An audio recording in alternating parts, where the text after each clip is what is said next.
नहीं अग्निदेव नहीं, हम देवराज इंद्र के आदेश का पालन नहीं कर सकते। परंतु अपने आदेश की उपेक्षा देखकर देवराज इंद्र का क्रोध। हमें देवराज इंद्र के क्रोध से अधिक उस श्राप का भय है, जिसके पात्र हम एक ऋषि की तपस्या में बाधा पहुंचाकर बन जाएंगे। ओम गं गणपत्याय नमः। ओम गं गणपत्याय नमः। ऋषि के साथ एक असुर भी है। असुर के साथ होने से इस ऋषि के ब्राह्मणत्व में कोई अंतर नहीं आया ना? आप क्या सोचते हैं वरुण देव? मैं इस बात से सहमत हूं अग्निदेव। एक ऋषि की तपस्या खंडित करने का महापाप हमें नहीं करना चाहिए। परंतु हम देवराज इंद्र को क्या उत्तर देंगे? हम देवराज से यह भी तो कह सकते हैं अग्निदेव कि हम उनके पापाज्ञा मानने के लिए विवश नहीं हैं। ओम गं गणपत्याय नमः।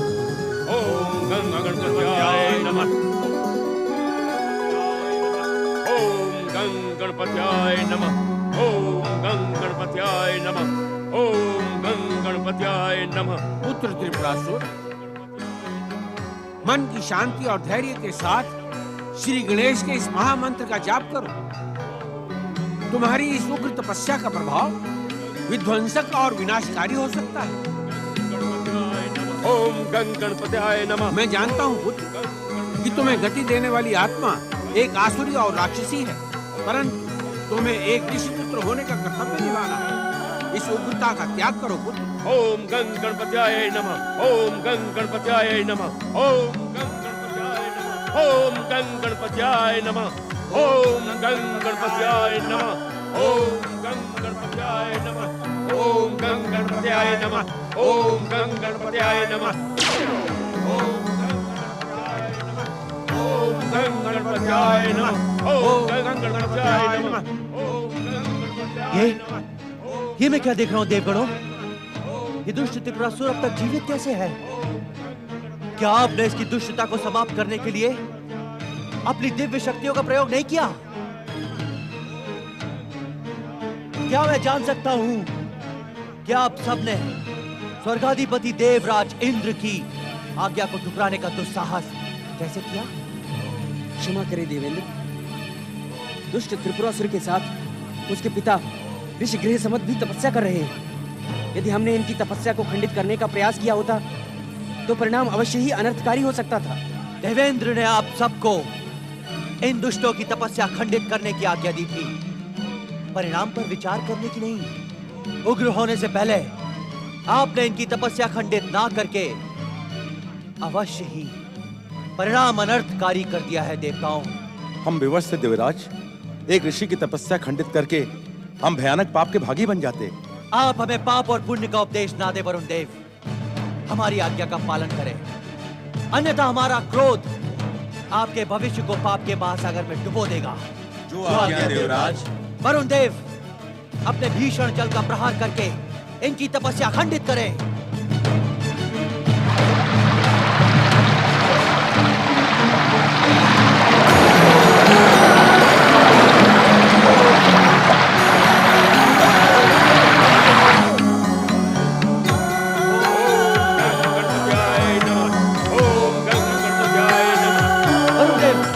आप अपना प्रहार रोके।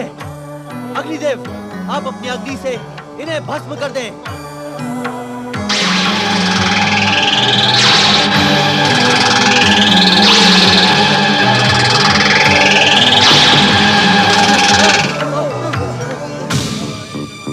ओम गं गणपत्याय नमः। ओम गं गणपत्याय नमः। इस अनर्थकारी परिणाम का हमें पहले से ही अंदेशा था। देवराज, इस भयानक संकट और पाप से बचने के लिए हमें शीघ्र अदृश्य हो जाना चाहिए। अपना मूर्खता भरा परामर्श हमें ना दें।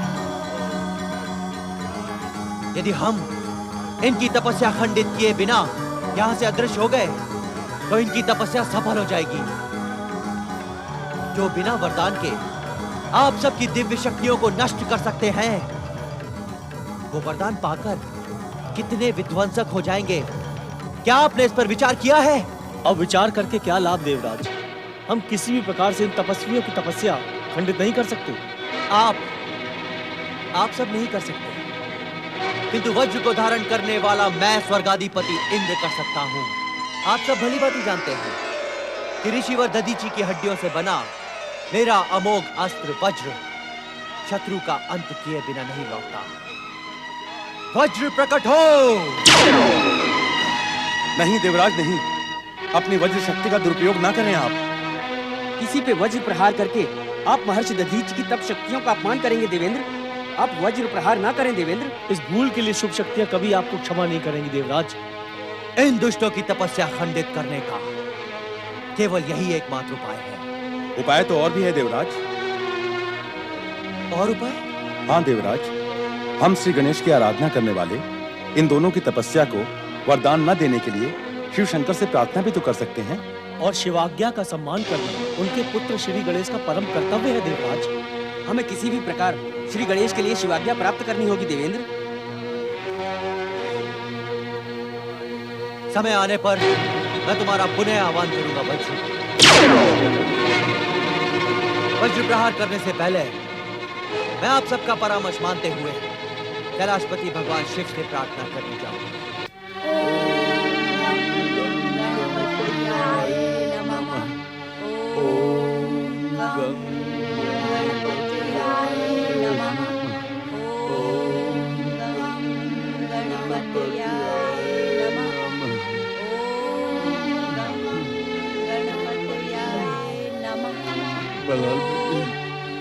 अब मुझसे बैठा नहीं जा रहा है, तू मुझे लेटा दे। अब मैं लेटे लेटे श्री गणेश के नाम का जाप करूंगा। पुत्र बल्लाल, तुम तो कह रहे थे कि गणेश महाराज प्रार्थना मात्र से प्रसन्न हो जाते हैं, लेकिन हमें आराधना करते कितना समय बीत गया। ना तो गणेश महाराज आए और ना ही तुम्हारे पिता की पीड़ा कम हुई। माई, गणपति ने मुझे स्वयं कहा था कि भक्त को अपनी भक्ति सिद्ध करने के लिए परीक्षा देनी पड़ती है। वे बापू की परीक्षा ले रहे हैं, हमें धैर्य से इस परीक्षा में सफल होना है। तू सत्य कह रहा है बल्लाल, ये मेरे ही कुकर्मों का फल है। मैंने निर्दोष गांव वालों पर भयानक अत्याचार किए हैं। जिस कोड़े की मार की पीड़ा मैं सहन कर रहा हूँ, उसी कोड़े से मैंने न जाने कितने निर्दोष गांव वालों को उन्मत्त होकर पीटा है। मुझे क्षमा कर दो श्री गणेश, मुझे क्षमा कर दो, क्षमा कर दो। ओम गणपतये नमः। ओम गणपतये नमः। ओम गणपतये नमः।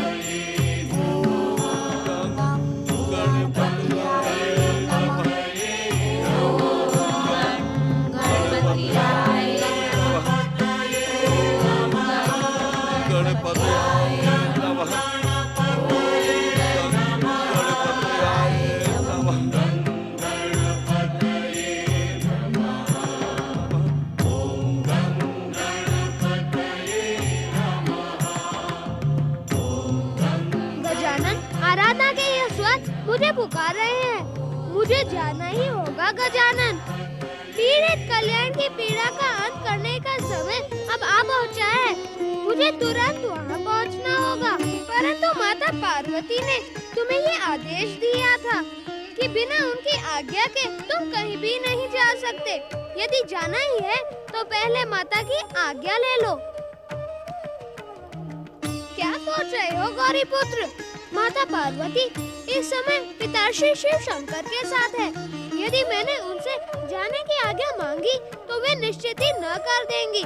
इससे तो उचित यह होगा कि मैं नहीं, माता के रोष को जगाना उचित नहीं है। हमें बार बार वही भूल नहीं करनी चाहिए जिससे माता को कष्ट पहुँचे। बिना माता की आज्ञा लिए तुम्हारा जाना अनुचित है। भक्त की पुकार का उत्तर न देना भी तो अनुचित है। पिताश्री के सामने माता से आज्ञा लेना संभव नहीं है। समझ में नहीं आता क्या किया जाए। कोई न कोई उपाय तो करना ही होगा। मैं तुम्हारी इस बात से सहमत हूँ गौरी पुत्र कि भक्त को परीक्षा के भंवर में गौते लगाने के लिए भगवान छोड़ नहीं सकते। भक्त के मन में संदेह का जन्म सबसे शीघ्र होता है। यदि भगवान के प्रति संदेह जाग गया तो भक्त कहाँ जाएगा? यही तो मैं भी सोच रहा हूँ, परंतु कोई भी उपाय दिखाई नहीं पड़ता। क्यों ना हम परमदेव श्री महागणेश से प्रार्थना? नहीं गजानन, अपनी समस्या का समाधान करने में परमदेव श्री महागणेश की कृपा से हम स्वयं ही सक्षम हैं।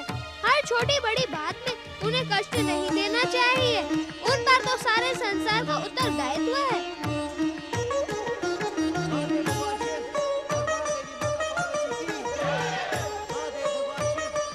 तुम यही रुको गजानन, मैं समाधि स्थल की ओर जाता हूँ। प्रतीत होता है कि देवराज इंद्र और देवगण महादेव शिव के सामने कोई प्रार्थना लेकर आए हैं। देवताओं की प्रार्थना के मध्य तुम्हें अपना निवेदन करने का अवसर भी मिल जाएगा, इसीलिए तो जा रहा हूँ। महादेव भगवान शिव और महादेवी माता पार्वती की। महादेव भगवान शिव और महादेवी माता पार्वती की।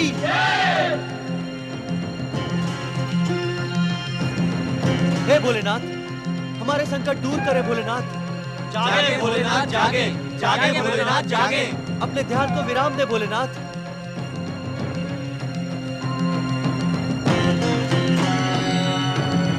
भगवान शिव की समाधि भंग करने की भूल ना करें देवराज, इसका परिणाम आपके हित में शुभ ना होगा।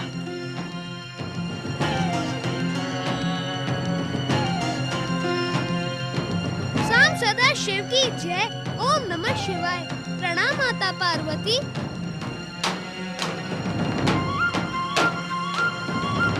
देवराज, जो निवेदन आप भगवान शिव से करना चाहते हैं वह आप माता पार्वती से भी कर सकते हैं, क्योंकि भगवान शिव की समाधि भंग होने में अनिश्चित समय लग सकता है और समय के साथ ही आपका संकट बढ़ भी सकता है।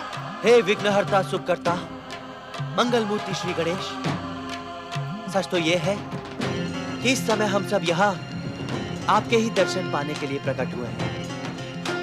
ये हमारा सौभाग्य है गणपति कि हमें आपके पावन दर्शन प्राप्त हुए। देखा माता, यदि मैं यहाँ पर न आता तो इन सब का सौभाग्य इनसे दूर ही रहता। देवराज, महादेव भगवान शिव और महादेवी माता पार्वती के दर्शनों से कई जन्मों के सौभाग्य जाग जाते हैं। फिर भी आप अपना सौभाग्य जगाने के लिए माता पार्वती से प्रार्थना करें, ये आपका संकट अवश्य ही दूर कर देंगी। क्या बात है देवराज, आप अपने संकट की बात मुझे बताने में संकोच क्यों कर रहे हैं? हे माता पार्वती, आप मंगल मूर्ति गौरी पुत्र श्री गणेश से कहें कि वो उस दुष्ट त्रिपुरासुर को वरदान ना दे। तपस्या का कर्तव्य निभाने वाले तपस्वी को दुष्ट कहने की भूल का ज्ञान आपको देवर्षि नारद पहले भी करवा चुके हैं ना? क्षमा करें मंगल मूर्ति, हमसे भूल हो गई। सच पूछा जाए देवराज, तो आपको त्रिपुरासुर के स्थान पर अपनी भूल के संकट का उपचार पूछना चाहिए। ये त्रिपुरासुर कौन है पुत्र गणेश? आश्चर्य है, आप ऋषि ग्रहसम्मत के पुत्र त्रिपुरासुर को नहीं जानती? माता, यदि आपने अपनी दिव्य दृष्टि का प्रयोग किया होता तो आपको पता चलता कि त्रिपुरासुर और ऋषि ग्रहसम्मत कितनी कठोर तपस्या कर रहे हैं। जितना पूछा जाए गौरी पुत्र उतना ही बताओ। एक ऋषि का पुत्र असुर कैसे हो सकता है?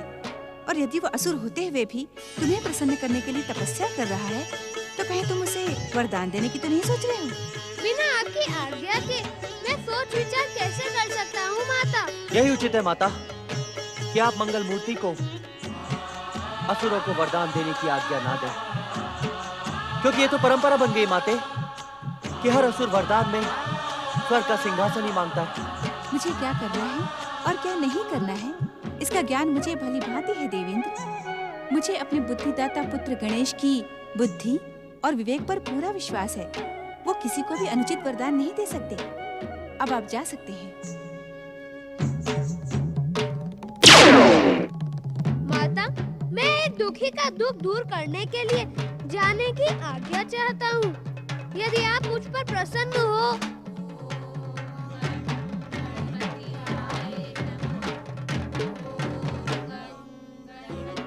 सुन रही हो माता, मेरे प्रिय भक्त बल्लाल का पिता कल्याण अपने ही हाथों से आहत हो चुका है। अब उसे उसकी भक्ति का प्रसाद देने से मुझे न रोके। मैं तुरंत ही कैलाश लौट आऊंगा। पहले वचन दो कि तुम ऋषि गृह समत के पुत्र असुर त्रिपुरासुर को वरदान नहीं दोगे। आपकी आज्ञा के विपरीत मैं कोई कार्य नहीं करूंगा माता, विश्वास करें। अपने वचन का ध्यान रखना। तुम केवल बल्लाल के पिता कल्याण का कल्याण करने जा रहे हो। अवश्य माता, प्रणाम। ओम नमः शिवाय, ओम महागणेशाय। देवी पार्वती, तुमने स्वार्थी देवराज इंद्र की बातों में आकर गौरी पुत्र को त्रिपुरासुर की तपस्या का वरदान देने से क्यों रोका? असुरों को वरदान देकर इस संसार को कभी भी शुभ परिणाम प्राप्त नहीं होता। उन्हें तो वरदान न देना ही उचित है। देवी पार्वती, आप असुर जाति के प्रति अन्याय कर रही हैं। आपका अन्याय इस समय केवल असुर जाति के साथ ही नहीं, एक तपस्वी के साथ भी है। अर्थात स्वामी? देवी, जो तपस्या और आराधना का कर्तव्य निभाता है, उसे वरदान देना विधि का निश्चित विधान है। अपने गणेश की बुद्धि और विवेक पर विश्वास रखो। वो जो कुछ भी करेगा, उसमें संसार का कल्याण ही होगा। इंद्रादी देवताओं की पुकार पर समाधि स्थल से गौरी पुत्र को तो अब तक लौट आना चाहिए था। कहीं ऐसा तो नहीं कि माता पार्वती की आज्ञा प्राप्त करके गौरी पुत्र मुझे बताए बिना ही।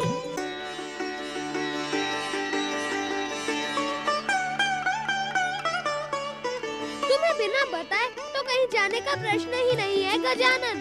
क्या हुआ गौरी पुत्र, माता ने तुम्हें जाने की आज्ञा दे दी? प्रतीत होता है गजानन कि तुम प्रतीक्षा करते करते इतना अधिक व्यग्र हो गए हो कि तुम्हें अपने मन की बात का भी ध्यान नहीं है। मन की बात का? हाँ, मन की और तो मैंने सोचा ही नहीं। अब ये सब छोड़ो, तुम्हें एक काम करना होगा। कैसा काम गौरी पुत्र? क्या हुआ काम हम दोनों मिलकर नहीं कर सकते? गजानन, तुम कह रहे थे ना कि मेरे गजानन अवतार का काम अब पूरा हुआ। हाँ गौरी पुत्र, मुझे अब अपने गजानन अवतार की कोई आवश्यकता दिखाई नहीं पड़ती। परम देव श्री महागणेश ने भी मुझे निराश कर दिया है। अब तो तुम ही मेरा मार्गदर्शन कर सकते हो गौरी पुत्र। मेरा मार्गदर्शन तुम्हें स्वीकार करना पड़ेगा। अवश्य, तो मेरी बात ध्यान से सुनो। हमें 2 महत्वपूर्ण कार्य संपन्न करने हैं। उस कार्य पूर्ति से पहले तुम्हारा विसर्जन असंभव है। परंतु कार्य क्या है गजानन? मैं अपने परम भक्त बल्लाल की पुकार पर उसके पिता का दुख दूर करने जा रहा हूँ और तुम्हें त्रिपुरासुर को वरदान देकर उसे संतुष्ट करना है। उसकी तपस्या उग्र होती जा रही है, परंतु ये तो अनुचित है गौरी पुत्र। तुम्हारी आराधना करने वाले को मैं संतुष्ट कैसे कर सकता हूँ? स्थिति को समझने का प्रयास करो गजानन। माता पार्वती ने त्रिपुरासुर को वरदान देने से मुझे रोक दिया है। यदि त्रिपुरासुर को वरदान न मिला तो जप, तप और तपस्या की परंपरा में वरदान का महत्व समाप्त हो जाएगा। भक्तों के मन में तपस्या के प्रति निराशा छा जाएगी। कहीं माता मुझ पर रोष तो नहीं करेंगी? तुम पर क्यों करेंगी? उन्होंने तो मुझे रोका है। परम देव श्री महागणेश की इच्छा का सम्मान करते हुए यह देव कार्य संपन्न करो गजानन। ओम महागणेशाय नमः। पुत्र गजानन, पुत्र गजानन, कहाँ हो तुम पुत्र गजानन? पुत्र गजानन,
विघ्नहर्ता श्री गणेश की जय। गौरी पुत्र श्री गणेश की जय।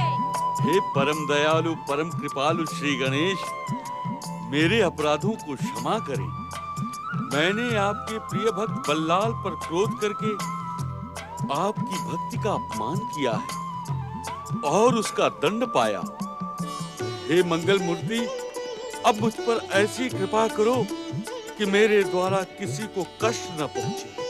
कल्याण, इस प्राणी लोक में हर प्राणी को अपने पापों और दुष्कर्मों का दंड भुगतना ही पड़ता है। उस दंड से भगवान भी रक्षा नहीं कर सकते। तो क्या मेरे स्वामी को? नहीं, कल्याण के हृदय में अब पश्चाताप का उदय हुआ है। वह अपने दुष्कर्मों के लिए लज्जित है। ये सत्य है श्री गणेश। यदि आपने मुझे दंडित न किया होता तो मुझे पीड़ा का ज्ञान न होता।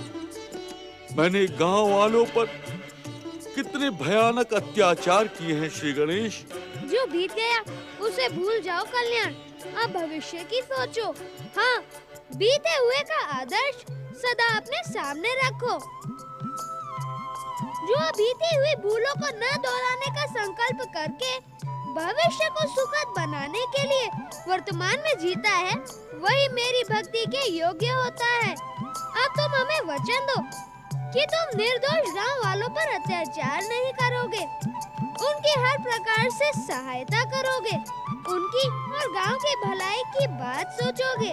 हे मंगल मूर्ति, हे गणपति, आपसे दंड पाने के बाद मैं बदल गया हूँ। हे गणपति, अब मैं आपकी भक्ति और गांव वालों की भलाई में मन लगाऊंगा। इससे भी अधिक मैं हर गांव वाले को अपने समान मनुष्य समझूंगा। पहले तो मेरा अहंकार मनुष्य को पशु समझता था, परंतु अब ऐसी भूल मैं पुनः नहीं करूंगा श्री गणेश। तुम्हारा कल्याण हो। भक्तराज बल्लाल, तुम्हारी भक्ति से मैं अत्यंत प्रसन्न हूँ। तुम भी अपनी इच्छा के अनुसार मुझसे कोई वरदान मांग लो। हे दयावान श्री गणेश, आपने मेरे बाबू पर कृपा करके मुझे निहाल कर दिया। अब मुझे कोई वरदान नहीं चाहिए।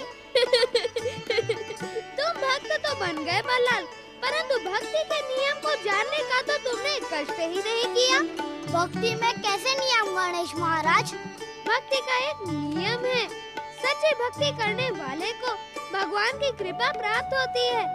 जब मैं तुम्हें वरदान देने आया हूँ तो तुम्हें वरदान मांगना ही होगा। मैं क्या मांगू श्री गणेश?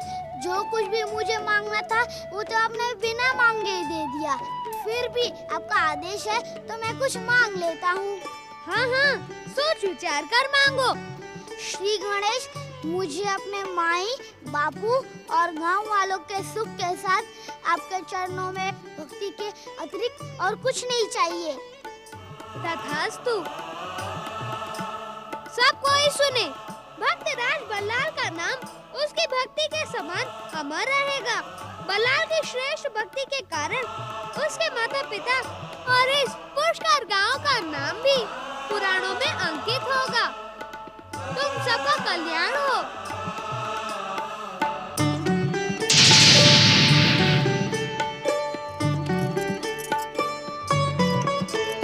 मंगल मूर्ति श्री गणेश की, भक्तराज बल्लाल की। नारायण नारायण नारायण श्रीमन नारायण। ओम गणपतये नमः। नारायण नारायण। इतने कठोर और उग्र तपस्या के पश्चात भी त्रिपुरासुर को गौरीपुत्र श्री गणेश वरदान देने में इतना विलंब क्यों कर रहे हैं? वे तो केवल प्रार्थना मात्र से ही प्रसन्न हो जाते हैं।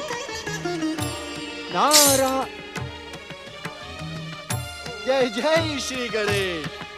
तो त्रिपुरासुर को गौरीपुत्र वरदान देने के लिए पधार ही गए। गौरीपुत्र श्री गणेश तो कहीं और जा रहे हैं। नारद, तुम्हें इस रहस्य को जानना ही होगा कि गौरीपुत्र यहाँ आकर भी कहाँ जा रहे हैं। नारायण नारायण। प्रणाम प्रणाम गौरीपुत्र श्री गणेश, प्रणाम। हे गौरीपुत्र श्री गणेश, आप त्रिपुरासुर और ऋषि ग्रह समत को वरदान देने में इतना विलंब क्यों कर रहे हैं? उनके उग्र तप से निकलने वाली भीषण ज्वालाएं सारे संसार में फैल रही हैं। संसार की चिंता संसार के रचनाकार ब्रह्मदेव को होनी चाहिए, मुझे नहीं। नारायण नारायण। संसार को गति देने वाले परम देव श्री महागणेश के पूर्णावतार गौरीपुत्र श्री गणेश, ये समस्त संसार आप ही से तो गतिमान है। आज आप ये कैसी बातें कर रहे हैं? ऐसी वैसी बातें हम नहीं, आप कर रहे हैं देवर्षि। मुझे तो इस बात पर आश्चर्य है कि आप अपने आराध्य को भी नहीं पहचानते। मेरे आराध्य तो आप ही हैं गौरीपुत्र। देवर्षि, आपने कुछ समय पहले कैलाश में एक जैसे आकृति वाले परम देव श्री महागणेश के 2 अवतारों को एक साथ नहीं देखा था? परम देव श्री महागणेश की कृपा से देखा था गौरीपुत्र, अवश्य देखा था। आप फिर भूल कर रहे हैं देवर्षि। आपके आराध्य गौरीपुत्र श्री गणेश है, मैं गजानन गणेश नहीं। मेरी भूल को क्षमा करें गजानन श्री गणेश। आपको पहचानने में तो मेरे पिता ब्रह्मदेव भी भूल कर देते हैं, फिर मैं तो एक साधारण सा भक्त हूँ। आपने अपनी पहचान बताकर मुझे कृतज्ञ किया। आपकी जय हो गजानन श्री गणेश, आपकी जय हो। देवर्षि, इस समय मेरा मन दुविधा में है। आपके इस समान मेरे मन में भी प्रश्नों के पर्वत उठ खड़े हुए हैं। उत्तर के भीतर प्रश्न? नारायण नारायण, ये तो आज मैं पहली बार सुन रहा हूँ। ऐसी समस्या भी तो पहली बार आई है देवर्षि। पर समस्या क्या है गजानन श्री गणेश? समस्या ये है कि माता पार्वती ने त्रिपुरासुर को वरदान न देने का गौरीपुत्र को आदेश दिया है। नारायण नारायण, अर्थात माता की आज्ञा के कारण ही गौरीपुत्र त्रिपुरासुर के उग्र स्वर सुनने के पश्चात भी नहीं सुन रहे हैं। हाँ देवर्षि, माता की आज्ञा का पालन करना तो पुत्र का धर्म होता है, इसीलिए गौरीपुत्र ने मुझे यहाँ भेजा है। अर्थात त्रिपुरासुर की तपस्या को अब नारायण नारायण। यही दुविधा तो मेरे मन में है देवर्षि। अब आप ही मुझे परामर्श दें कि मैं ज्वालामुखी प्रकट करने वाले त्रिपुरासुर नहीं। यदि आप वरदान कहें देवर्षि, तो आप देवताओं के ऋषि नहीं, देव शत्रु बन जाएंगे। और यदि आप वरदान देने के लिए नहीं कहेंगे, तो गौरीपुत्र की तपस्या और वरदानी शक्ति का अपमान होगा। अब निर्णय आपको ही करना है देवर्षि। मैंने अपनी दुविधा आपको दे दी है देवर्षि, अब आप शीघ्र निर्णय करें। तपस्वी को तपस्या का वरदान न देना क्या अन्याय नहीं है? दूसरी ओर वरदान तो वे ही देंगे ना जिनकी तपस्या की जा रही है। अब आप किस निर्णय पर पहुँचे हैं देवर्षि? प्रभु, मैं तो आपको पहचानने में भूल कर जाता हूँ, तो फिर मैं आपको क्या परामर्श दूंगा? अर्थात आपको भी देवताओं से भय लगने लगा है देवर्षि कि कहीं देवराज इंद्र आपको देव शत्रु घोषित न कर दे। पद की चिंता किसे है गजानन श्री गणेश? इस नारद को तो भक्ति और कर्म की चिंता है। तो आपका कर्म और आपकी भक्ति क्या कहती है देवर्षि? प्रभु, मेरी भक्ति तो यही कहती है कि भक्त को उसकी भक्ति का सुफल मिलना ही चाहिए। मेरे द्वारा अथवा गौरीपुत्र के द्वारा? प्रभु, आप में और गौरीपुत्र में अंतर तो कोई पापी ही कर सकता है। मुझे तो आप दोनों में कोई अंतर दिखाई नहीं पड़ता। आप दोनों ने जनहित और लोक कल्याण के लिए धर्म की स्थापना की और अवतार धारण किया। हे प्रभु, त्रिपुरासुर को वरदान देकर धर्म को और अधिक सुदृढ़ करें, और अधिक सुदृढ़ करें गजानन। आपकी तीव्र बुद्धि तो प्रशंसा के योग्य है देवर्षि। आपने एक कठिन प्रश्न का ही नहीं, अपितु मेरी जिज्ञासा का भी समाधान किया है। आपका कल्याण हो। नहीं नहीं मंगल मूर्ति, इसमें मेरा कोई योगदान नहीं है। ये तो सब आप ही की कृपा का सफल परिणाम है। नारायण नारायण। ओम गणपत्याय नमः, ओम गणपत्याय नमः, ओम गणपत्याय नमः, ओम गणपत्याय नमः, ओम गणपत्याय नमः, ओम गणपत्याय नमः, ओम गणपत्याय नमः, ओम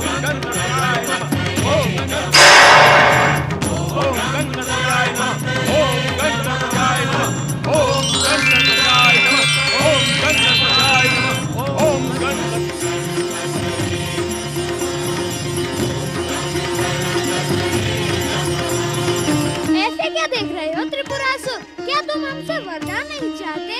वरदान तो मुझे अवश्य ही चाहिए, क्योंकि वरदान के द्वारा ही मैं तीनों लोगों का स्वामी बनकर अपने नाम त्रिपुरासुर को सार्थक करूंगा।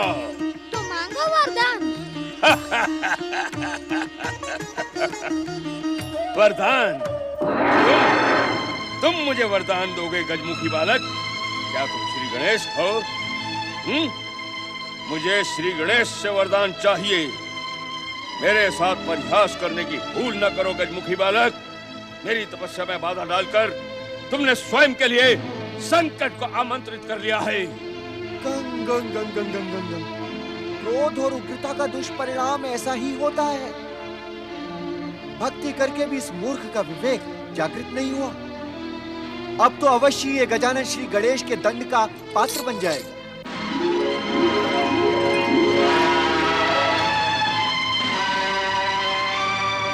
मूर्ख त्रिपुरासुर, तूने अपनी दुष्ट असुर बुद्धि का परिचय देकर मेरे क्रोध को जगाया है। यदि मैं चाहूँ तो अपने विराट चारण से तुझे चींटी के समान मसल डालूं, परंतु ऐसा करना तेरी भक्ति और आराधना के प्रति अन्याय होगा। देख मूर्ख, देख कितने दयालु हैं हमारे आराध्य श्री गणेश। अब अपनी भूल की क्षमा याचना कर, इनके क्रोध को शांत कर मूर्ख। श्री गणेश, मुझे क्षमा करें, मुझे क्षमा करें प्रभु। मुझे ज्ञानी की आंखों पर अज्ञान और अहंकार का पर्दा पड़ गया था प्रभु। मुझे क्षमा करें, मैं आपकी विराट शक्ति को पहचान नहीं पाया प्रभु। मुझे क्षमा करें, मैं वचन देता हूँ प्रभु, अब ऐसी भूल कदापि नहीं करूंगा प्रभु। यदि आप मुझ पर प्रसन्न हैं तो मुझे इच्छित वरदान दे प्रभु, मुझे इच्छित वरदान दे।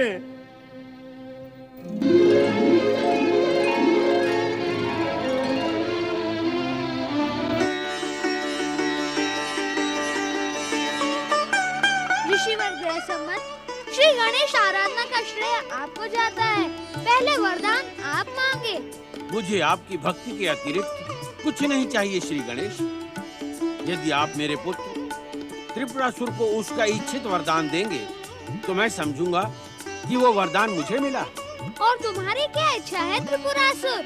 यदि आप मुझ पर प्रसन्न हैं तो मुझे तीनों लोगों का साम्राज्य, अतुल्य शक्ति और इच्छानुसार रूप प्रकट करने का वरदान दे प्रभु।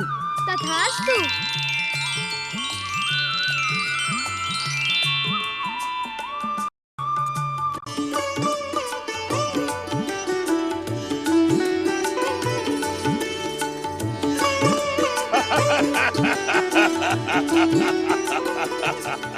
अरे मूर्ख, इनकी प्रसन्नता तुझे अमर बना सकती है।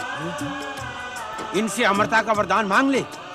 प्रभु, मेरे पिता की इच्छा का सम्मान करते हुए मुझे अमरता का वरदान दे प्रभु। तुम्हारी और तुम्हारे पिता की इच्छा का सम्मान करते हुए वरदान दिया जा चुका है। अब मैं इतना ही कह सकता हूँ कि तुम्हारा वध परम देव श्री महागणेश और उनके किसी भी अवतारों के द्वारा न हो।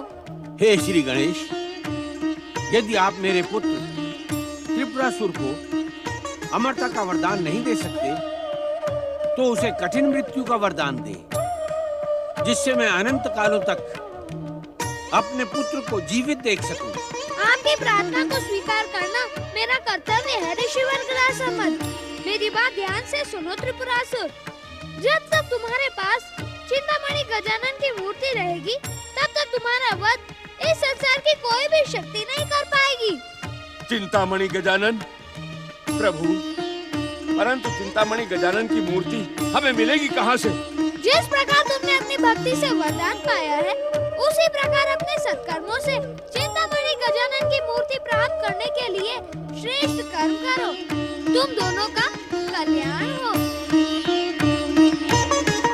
ओम महागणेशाय नमः।